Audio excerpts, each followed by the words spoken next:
gonna get sauce. I fought the troll and the troll lost. I fought the troll and the troll lost. He tried to boss me and was outbossed. I fought the troll and the troll lost. I fought the troll and the troll lost. Underneath his creeper bridge, hoping goats will cross. Thanks for downloading the TechBytes audiocast. My name's Tim, but before we start, I've got to say thank you very much to Tom Smith, who provided the intro music, and you can hear the full track at the very end of this audiocast, and full links on mine and Roy's respective pages. Right, I'll start with the introductions. Before we go too far into the podcast, I'll say that this audiocast is intended as being an informal chat between myself and Roy, who will introduce himself in a minute when I get off the microphone. As I said, my name is Tim, and I've been a computer user for about since 1982, when I started with the ZX Spectrum. I then moved on to the Amiga in '89 with the Super Nintendo, ended up on the PC in around about 2000, and I've been a Linux user since about 2006. I say 2006 because that's when I went completely open source on my desktop. I'll say as well that my job isn't IT related. I don't divulge what I do. There is no connection with myself or the IT community. Now I think I'll introduce Roy, who is my colleague on this show. So, Roy. Hi, everyone. Let me just try and explain how the show came about, because I know quite a few people are wondering about that. People who haven't been involved via the feeds, or I don't know, Identical or something like that. Tim and I spoke for a while, and we met a couple of months ago as well, face to face, and we had this notion of a show which would cover specific topics that both sides we talk about, TechBytes and OpenBytes, cover somewhat exclusively within the Linux circles, and that's to do with issues like trolls and to do with opposition to software freedom. I think quite a few shows tend to go through news, which to some extent we do as well, but quite a few people are attracted to the blogs we run because we cover certain things which could be considered a bit taboo or to be a bit controversial sometimes. We get some flack for it, and I think some characterizations of us as human beings is a bit warped because people don't actually hear us, and they tend to think of the writings we produce as some sort of very rancid and angry writings of, I don't know, of teenager perhaps, but we hope in this show, me and Tim, to do the whole thing in one go. We haven't scripted anything, haven't actually written down any notes. I don't think Tim has actually done any of that as well. We also hope not to do any editing, no cutting and pasting. And one of the reasons, at least my reason for doing that, is to be able to keep a high pace and quite a good workflow to produce a good number of shows without putting lots of time into cutting and pasting and trying to improve things. I think it's also reasonable to say that we don't exactly have a structure to the show, but one of the things we intend to do is to bring up subjects from the news occasionally, especially things of controversial nature sometimes, and try to discuss them among ourselves, and sometimes have some guests as well on the show. The intention is to treat this thing as a kind of a community thing, as a bit of a participatory show, where we don't have quite the host versus audience type of face-off, where we try to impose our views on people, but occasionally we do have people coming on the show, and we should be able to use all kinds of software to do that, and we still try to facilitate a free software option for it, because we both have a Kiga running, but at the moment we use Skype for technical reasons because the recording software we use is dependent upon Skype.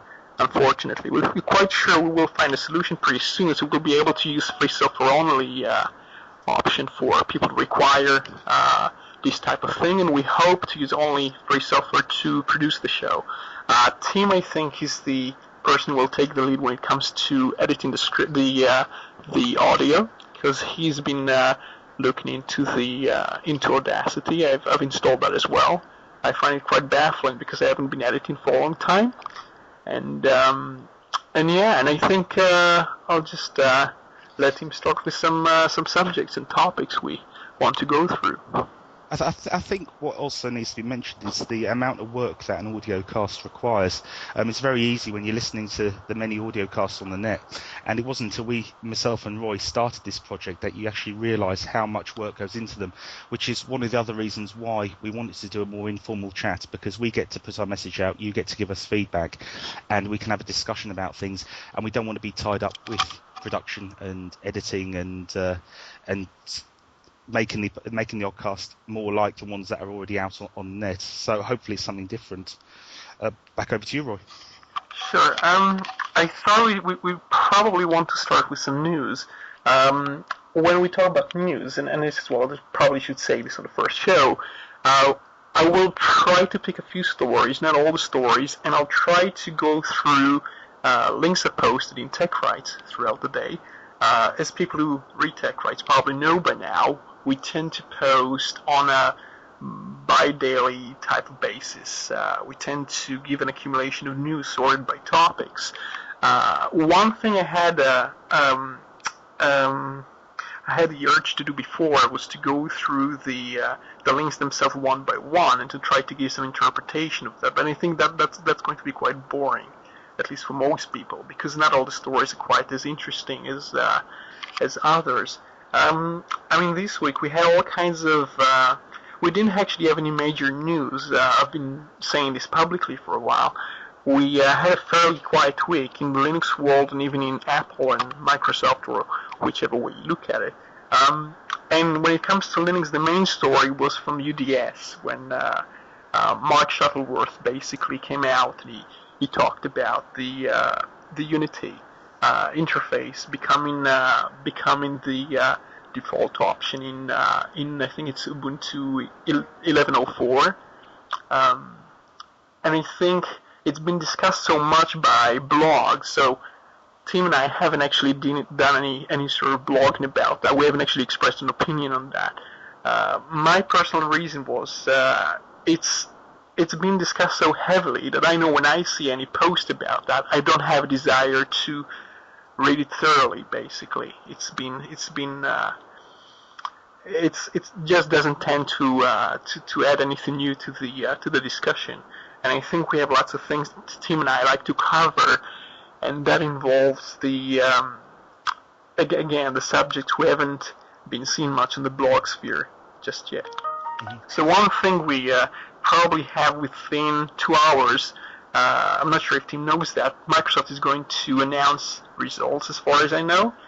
And one thing that I expect them to do is to, having actually already swapped a few things and moved things around and try to merge some units. This time they changed the embedded units, the classification of this unit. And it seems like trying to adjust the business units so that they all look profitable, even though Microsoft is losing lots of money in most divisions. And one of the reasons they lose money, and they won't actually admit this publicly, is because of free software, or at least because of the commodity that exists there, which can replace Microsoft products. Whether it's they talk about netbooks or sub notebooks or things like that. What they probably won't talk about is the reason the margins actually eroded and the reason they have to sell XP for about $5. It's just to basically impede the adoption of GNU/Linux. And then hopefully we'll go through some stories which I haven't yet actually gone through. And I think Tim has things to say first. Yeah, I'll just very quickly just go back to the point you made about Canonical and Ubuntu. The reason why I tend to avoid most Ubuntu-related topics is because the subject does get very large coverage. Everybody talks about